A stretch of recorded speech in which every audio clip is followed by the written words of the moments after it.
Hello. So I've had a lot of conversations lately in my consulting about teamwork and managing company culture and leadership and whatever. And I've just had a lot of thoughts about it that I wanted to get out there and talk about because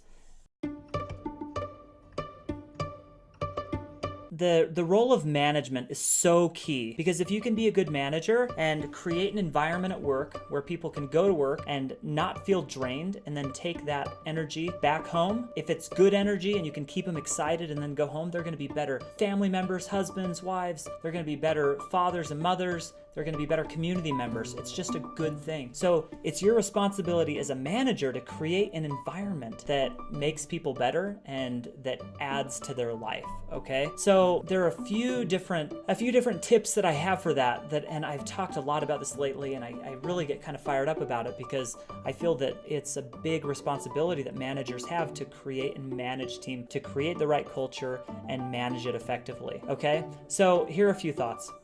Fence sitters. You can't have fence sitters on your team or in your organization because they're not part of the team. They're not in the infield that's powwowing and helping everything out. They're the ones that are out there. They have their resumes out. They're looking for another place. They're not satisfied. You need to go out to the fence where they are. You need to grab them by the shoulders and have a real heart-to-heart and try to bring them in. But if you can't bring them in, then give them a boost and throw them over the fence. And if they're standing on the fence and they're always there, and if they're the kind of person that always seems to just wander back to the fence and look out, one day just go back and push them over the fence, get them out. Fruit. Bad apples spoil the bunch. Take a rotten apple, put it by a bunch of other fruit. The other fruit will rot more quickly, okay? It's the same thing with people. People don't even have to say something for them to make you feel worse about things. You can have somebody come into a room that's feeling bad, that's mad, that hates where they are, and you can just feel their energy, right? We don't understand how that works exactly, but it works. It's real. So are you allowing people in your company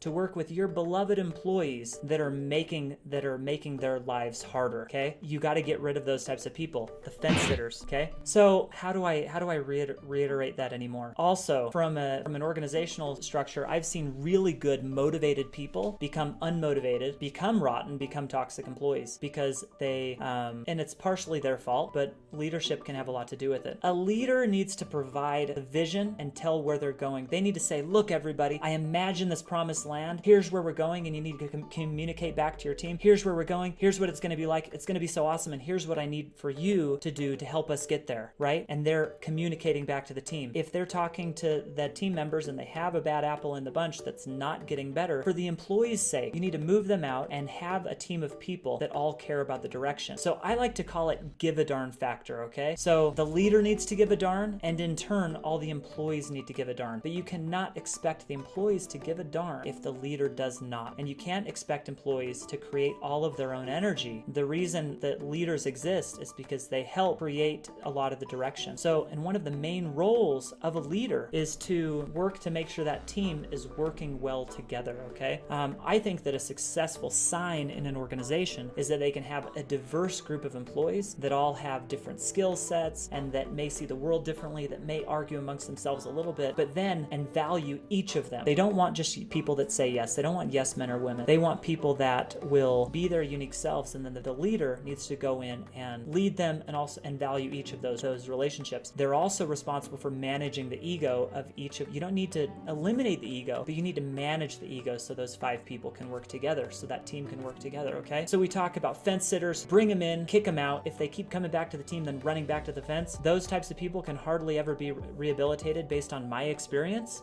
So get rid of the fence sitters. If you're a leader, then give direction, give the vision. Where there's no vision, the people perish. Who are the people? It's the people you're managing, right? And the whole company could perish if you don't have a vision. So do that, manage the egos of your employees. And I would say that one health of company culture, or one sign of the health of company culture, is how well how much the leadership can value and utilize people with different strengths and different personalities, okay? So those are a few random tips. Any other comments that you have, I would love to hear either management questions or different experiences you've had or other tips that you have on how to manage and lead people. So it's so important to, a lot of times, I guess I'll just leave you with this. A lot of times we sacrifice the health of the group, of all of the other employees, while putting up with the one. And that one employee that we don't really like all that much anyways, we let them kind of ruin the team, right? So last thing, contempt. If you feel contempt towards any of those employees, you either need to fix yourself, and if you can't, then it's going to be better off for that employee that you feel contempt towards to go work somewhere else where they have a leader that trusts them and loves them